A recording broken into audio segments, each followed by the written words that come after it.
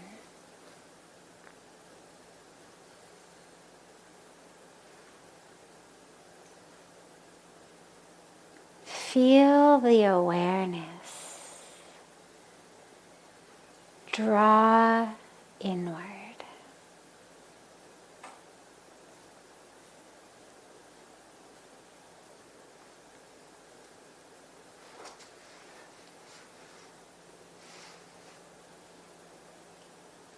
Draw the awareness into the breath. Just feel the awareness merge into the breath.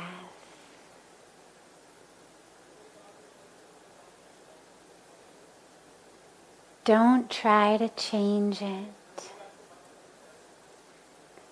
but merge the awareness into it.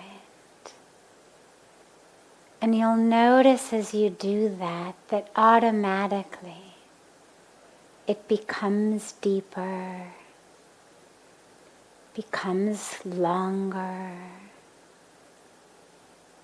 But just draw the full awareness into the breath.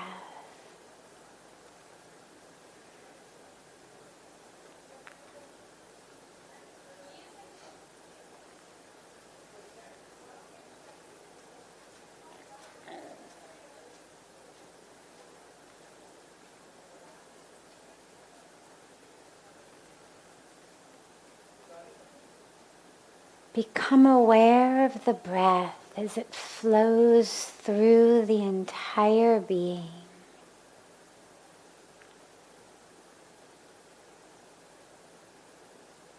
Try to be conscious of every aspect of the being as it's touched and filled with the breath.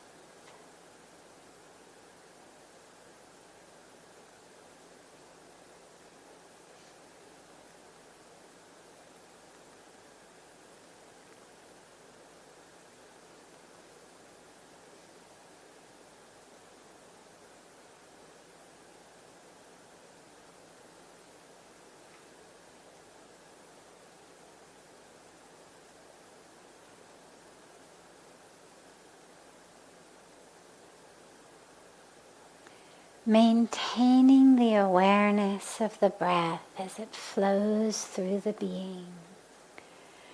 Draw most of your focus to the breath as low in your abdomen as you can, about 2 inches below the belly button, to a place called the Swadhisthana chakra. It's about 2 inches below the navel, about 2 inches above the groin. Draw most of the focus there and feel the inhalations be taken from there. And at the end of each exhalation, allow yourself to sink back there.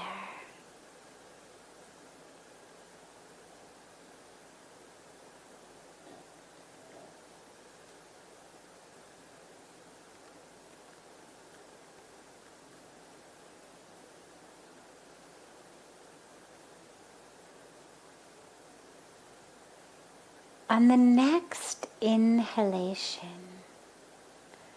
allow the breath to be carried upwards from the Swadhisthana chakra, from that place low in the abdomen. Allow the breath to be carried as it rises through the being, all the way up, if you can, to your third eye center, just between the eyebrows, the Agya chakra. It's not about forcing the breath up. Don't suffocate yourself or strain it, but just allow the breath to rise through the being, all the way from the Swadhisthana chakra up to the Agya chakra, the third eye center. And on the exhalations, allow it to drop back down through the being, back down to below the navel.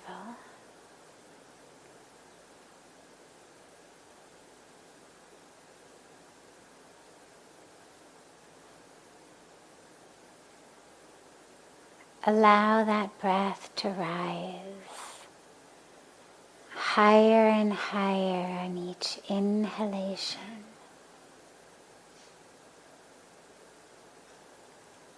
And allow yourself to sink deeper and deeper into the core of the self on each exhalation.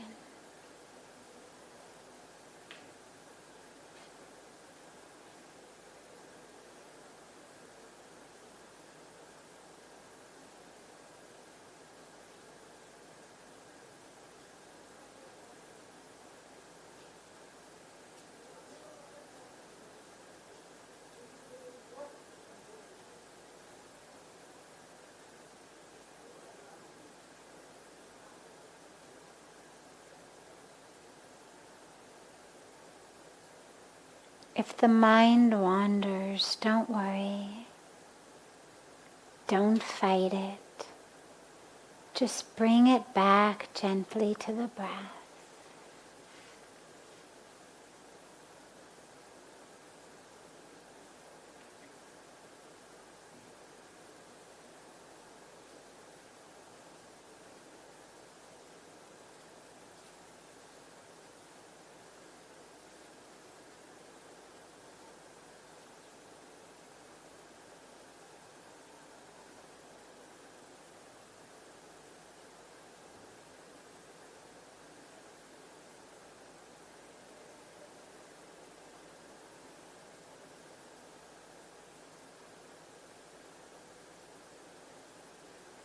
Rising higher and higher, closer and closer to the third eye on the inhalations.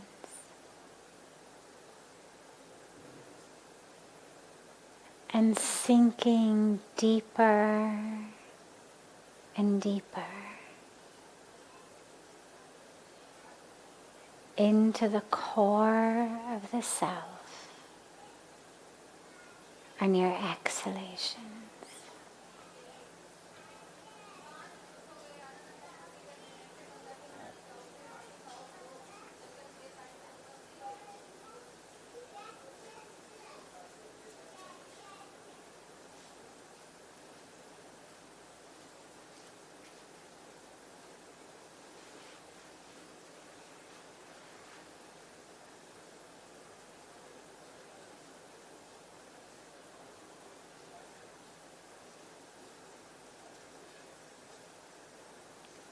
Gently bring the palms together at chest level and rub the palms of the hands against each other.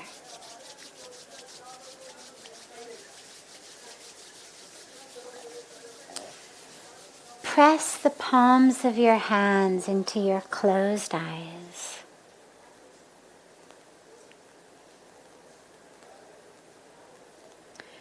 Slowly open the eyes into the palms of the hands and lower the hands.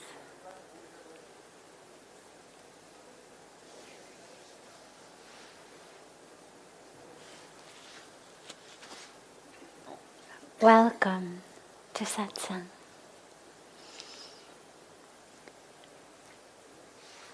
We'll begin as always with a question that's come in advance, and then I'll open it up to any questions that anyone here has before taking any of the others that we have in advance.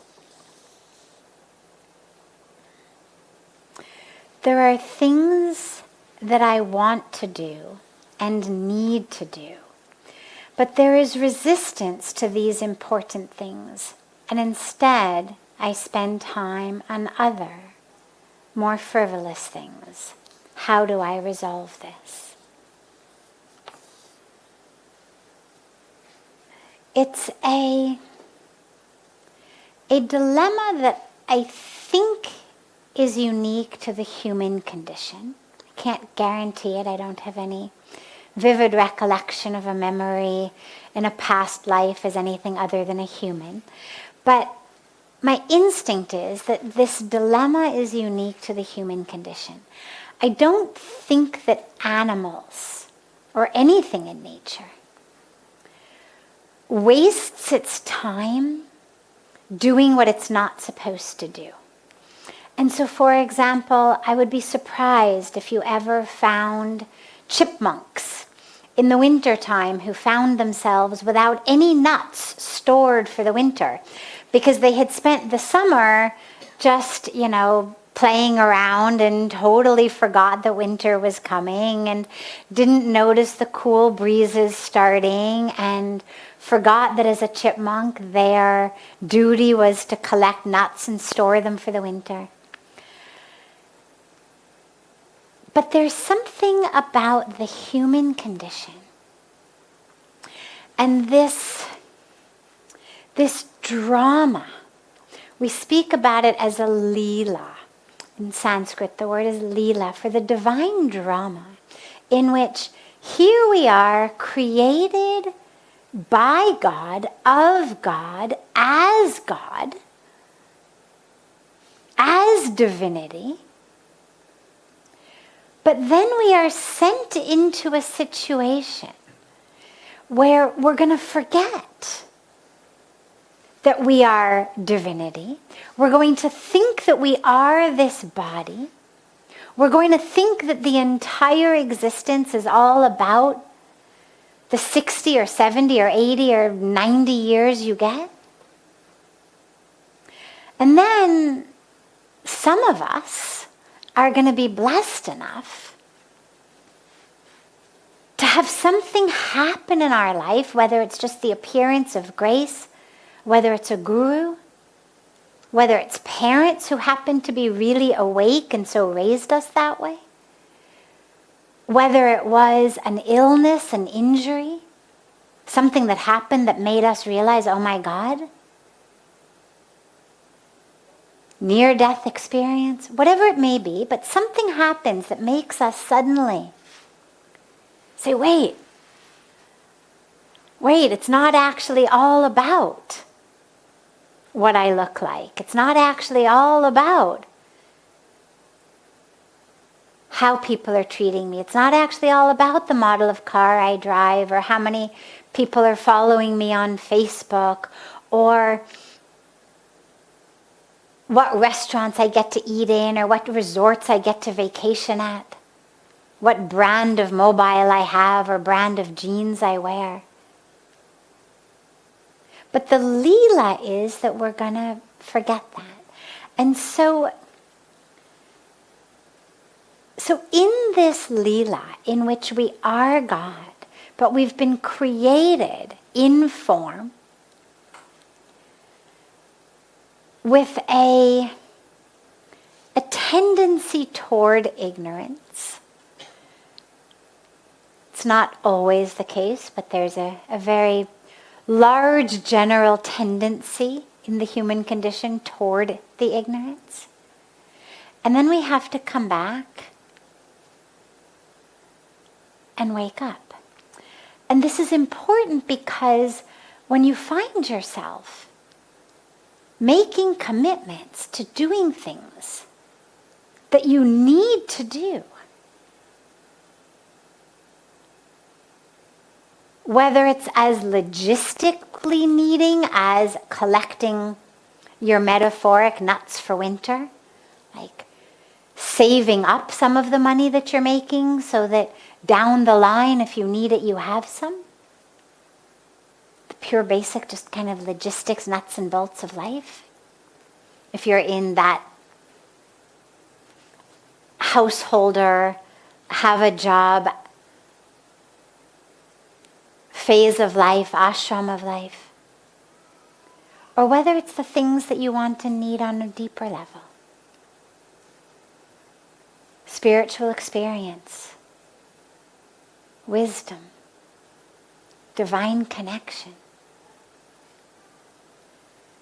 But there's something in us other than absolute physical, medical fatigue that requires us to sleep. There's something else in us that makes us hit that snooze button when the alarm goes off to meditate. There's something within us that makes us able to get up in time to catch an early morning flight, but unable to get up to meditate.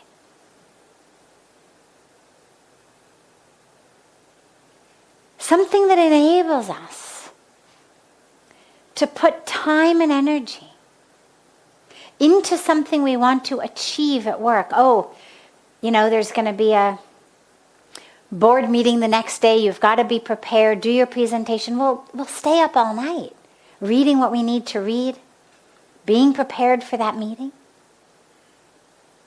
But how many of us have spiritual books sitting by our bedside that we pledge we're going to read? But by the time we allow ourselves to drop into bed, we're so exhausted that we can't keep our eyes open. Or we drop into bed, but instead of picking up the book, we decide to just hang out on WhatsApp or Messenger or something instead, or check our Facebook instead. So don't feel badly about this. It's not a defect. It is a very actually common aspect of the human condition. And interestingly, it was not created by our smartphones. It was not created by social media, because even though that may be the medium through which a lot of this distraction is happening these days, our scriptures have been talking about the monkey mind. Our scriptures have been talking about discipline, have been talking about committing yourself to a spiritual path for thousands and thousands of years. So long before there was any technology, we were distracting ourselves. Whether we were distracting ourselves by playing with pebbles in the sand, or drawing on walls of caves, or cleaning our own fingernails, or whatever we were doing, we weren't meditating. We weren't inquiring within.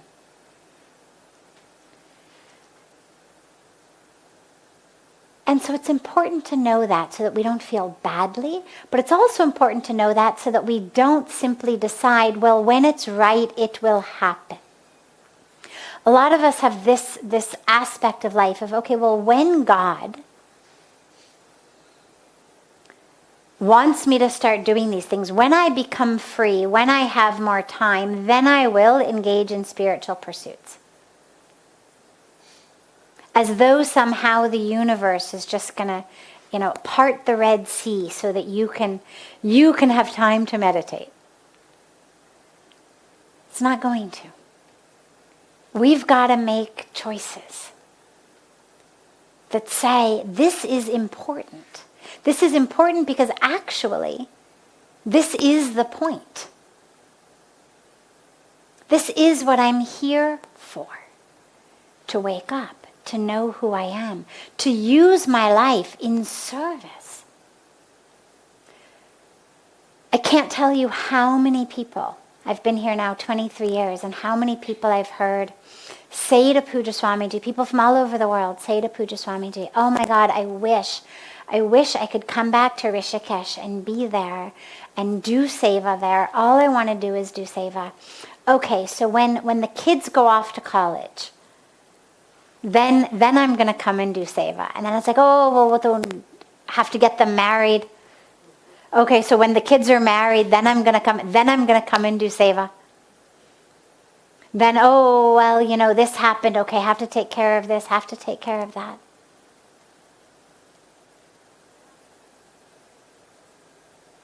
The deep heart and the clear mind. No. That's what I want to be doing. I want to be sitting on the banks of Ganga, meditating, doing seva, engaged in that. But then there's the drama of the human condition that keeps us, one thing after another, keeps us bound. And so,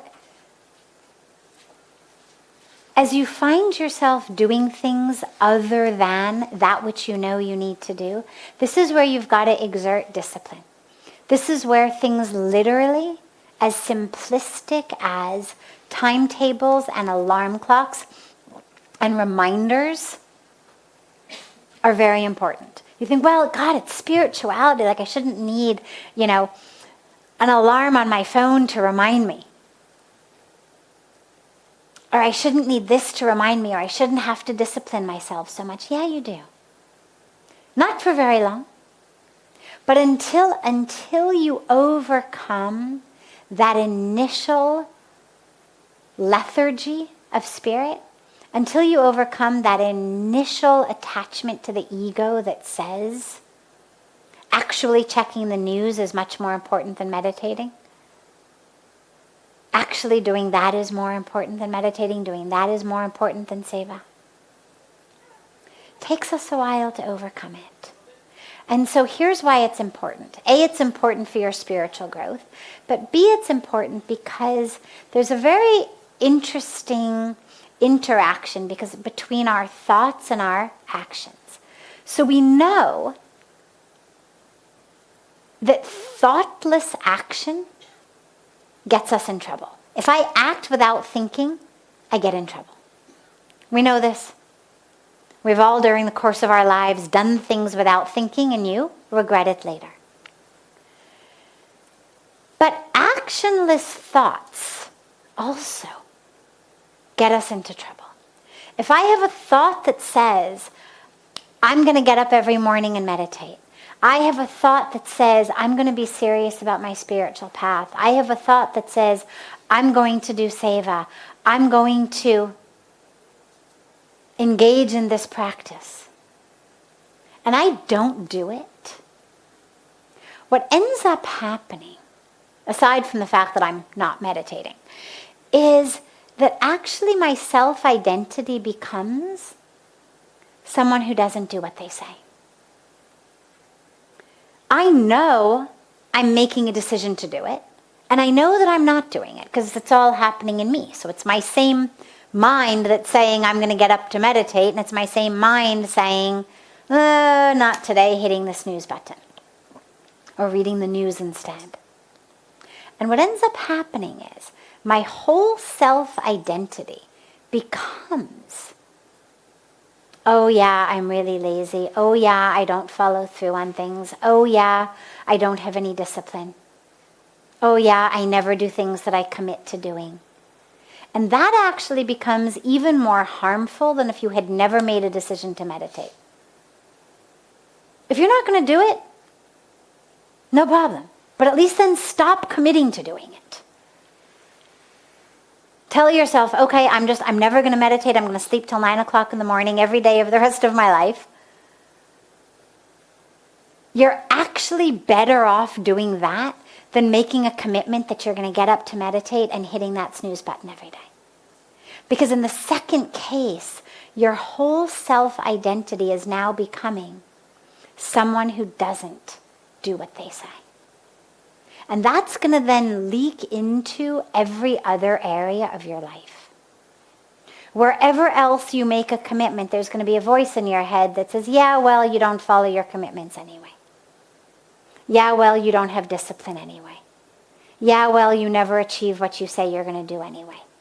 And you get that voice in the back of your mind, and sometimes it's so subtle that you can't even hear it.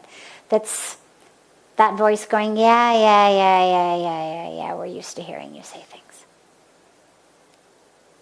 And that's the most destructive voice to have in your head. So if you make a commitment that you're going to do it, do it. Make that alarm as loud as you need to make it. Put it in the farthest corner of your room.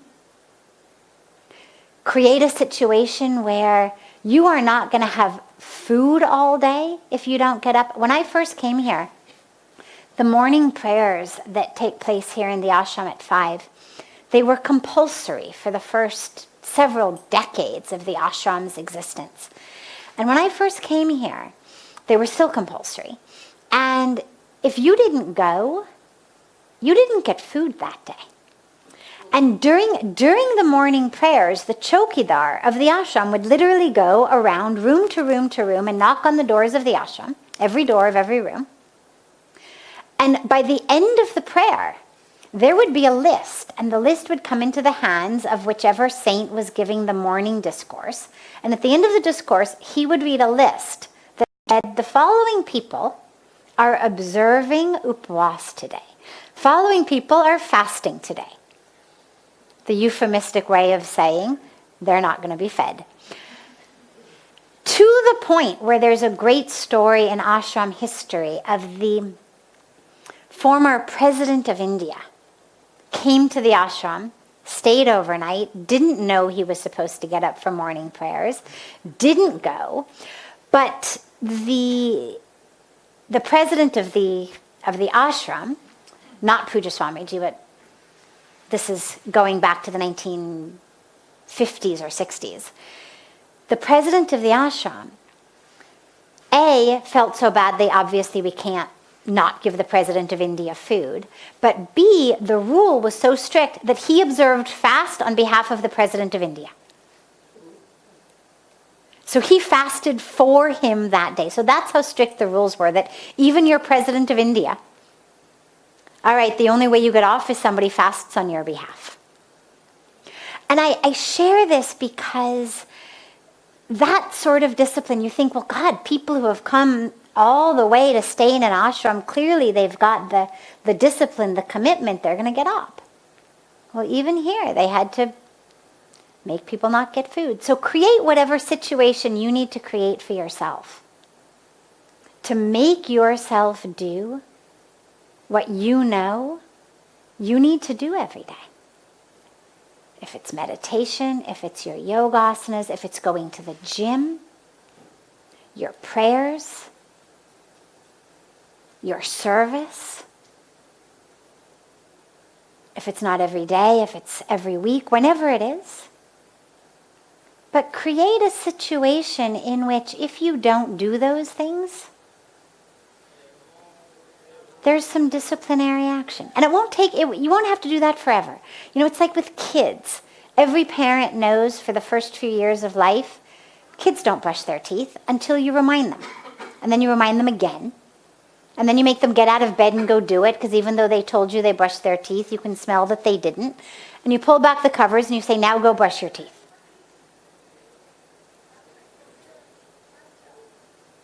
But after a few years of age, we get to a point where there's no way that we'd leave the house without brushing our teeth, because something from inside of us says, ugh.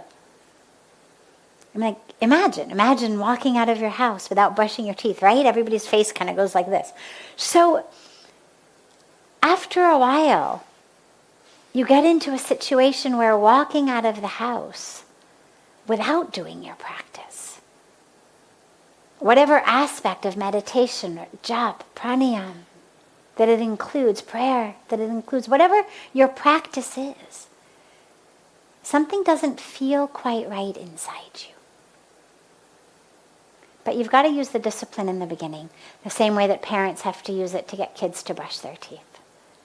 And don't feel badly about it. Just understand you're human. You're here with the human condition. So exert some human discipline and get yourself to do it. The ends absolutely justify the means.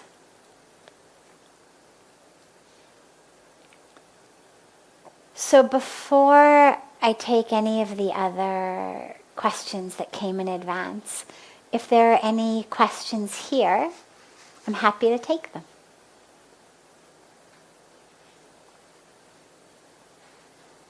Yeah.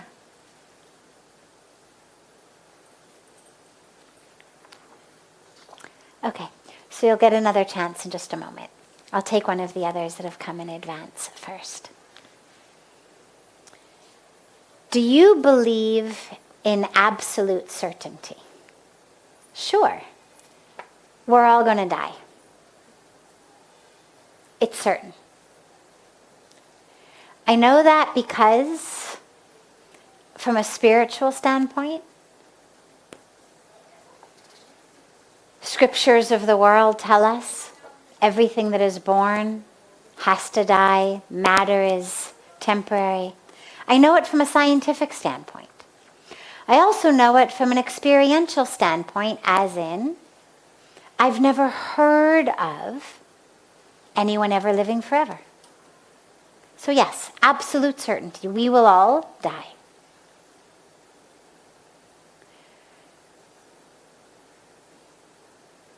I also know for absolute certainty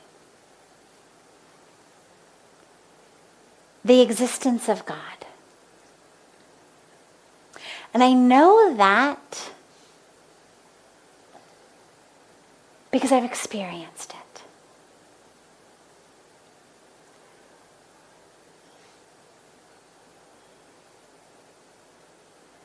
The only real way to know something as truth is to experience it. But until we have the experience, so I don't have any recollection of experiencing having died, but until we have an experience, in order to know something, we turn to those we trust. Whether it's a scripture, whether it's a person, whether it's a science, whatever it may be. There's probably at least half a dozen things, 5, 6, 7 things I could come up with that I know with absolute certainty. Not many. And the reason for that is that other than the fact that we're all going to die, there's nothing about the human condition that I think is absolutely fixed. Because I believe very, very deeply in the power of grace. And whether it's the power of grace to cure terminal illnesses, and I've seen lots of cases of people and heard of lots of cases of people who were diagnosed with terminal illnesses who didn't die. I've seen lots of cases of people who were young and healthy and dropped dead suddenly. So there's certainly no certainty there. There's also no certainty in terms of the fickle workings of the mind.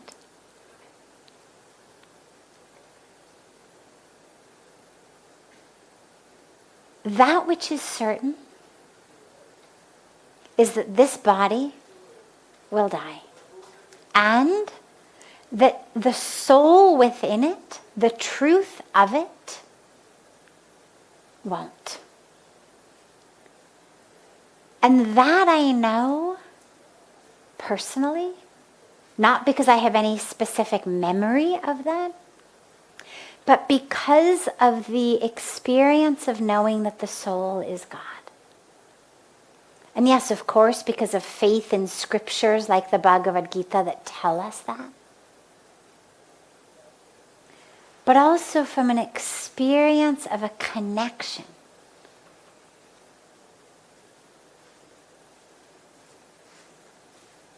But there's very little else that's absolutely certain. And so most of us spend a lot of time worrying about things that we think are absolutely certain. Or expecting things that we think are absolutely certain, and then we get upset. So most of us think it's pretty absolutely certain that if you work really, really hard, and you work honestly, you should succeed. If you're a good person, you work hard, you work well, you should succeed. Doesn't always happen. Lots and lots of stories of really good people who work really hard, who just for whatever reason in the universe, things just seem to not work for them.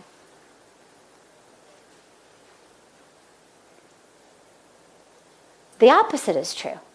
You think, well, God, if you're a bad person, if you're a liar and a cheater, things shouldn't work out for you. We see them do all the time.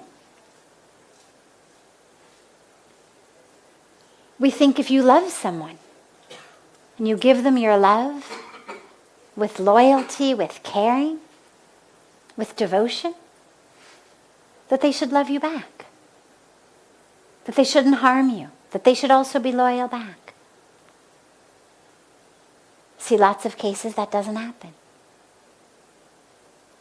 We think, if I really want something and you say you love me, you should do it. You should do what I want. Doesn't happen.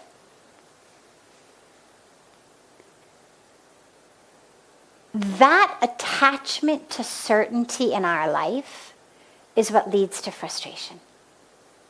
That attachment to absolutely knowing, if I do this, will that happen?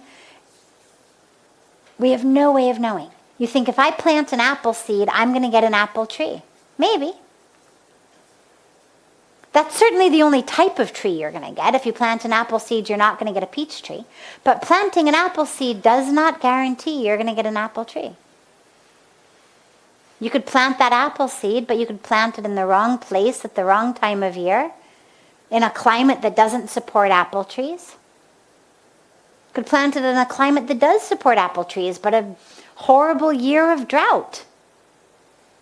Anything could happen. This is where in the Bhagavad Gita, Lord Krishna emphasizes so much. Do not be attached to the fruits of your labor. Nothing is certain. You cannot be absolutely certain that that apple seed is going to give you an apple tree. So let it go. Plant it. That's your duty. That's your dharma, if that's what your dharma is, your duty is. Do it. Do it to the best of your ability. Do it well. Do it sincerely. And then leave it in my hands, because the only thing that is certain is that nothing is certain. So why kill yourself? Why be stressed?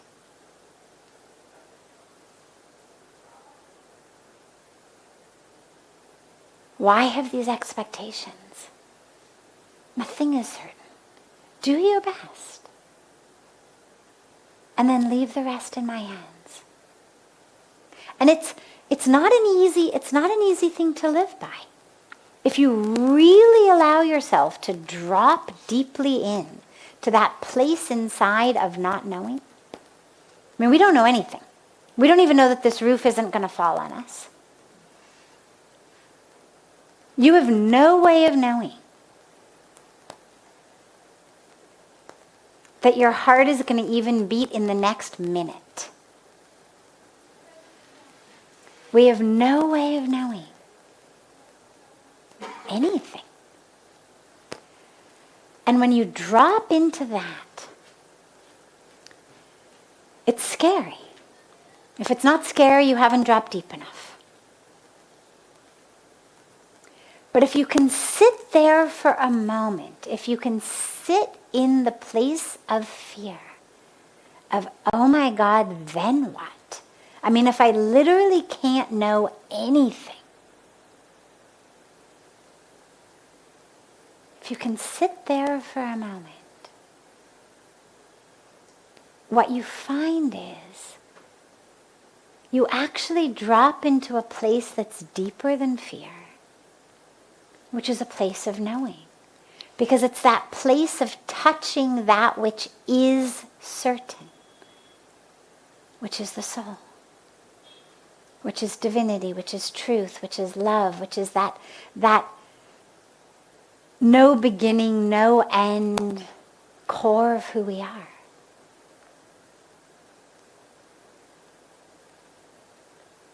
That's where the meditation teaching that is given to us of going within and just asking, who am I? Who am I? Who am I is given. Because, yeah, you get to a place where it's really scary. Oh my God. I'm not this, I'm not that, not this, not that, not that. There is nothing left. And for a moment, there's that, and if you can just stay with that,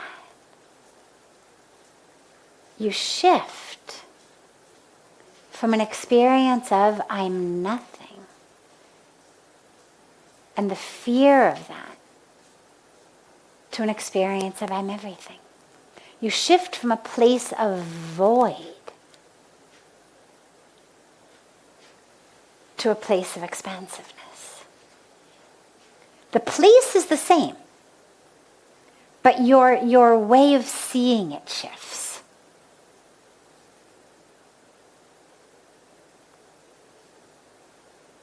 When you touch that place, initially the way of seeing it is, oh my God, I'm nothing. And then if you stay with it, the awareness of that experience shifts to, oh my God, I'm everything.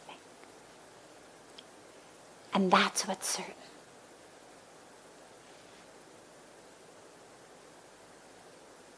And that's where all of the scriptures say, drop into that place. Don't worry.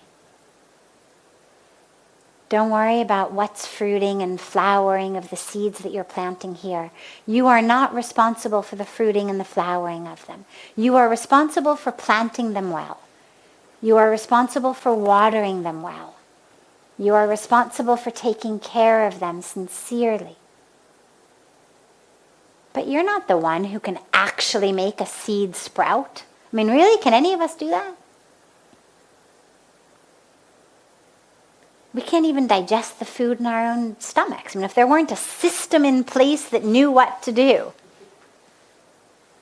couldn't do that. I mean, if suddenly your food just stopped digesting and you had to use all your mental power to digest it, we couldn't do that. No idea how to make my body digest food if there weren't an automatic system already in place. Forget making a seed sprout.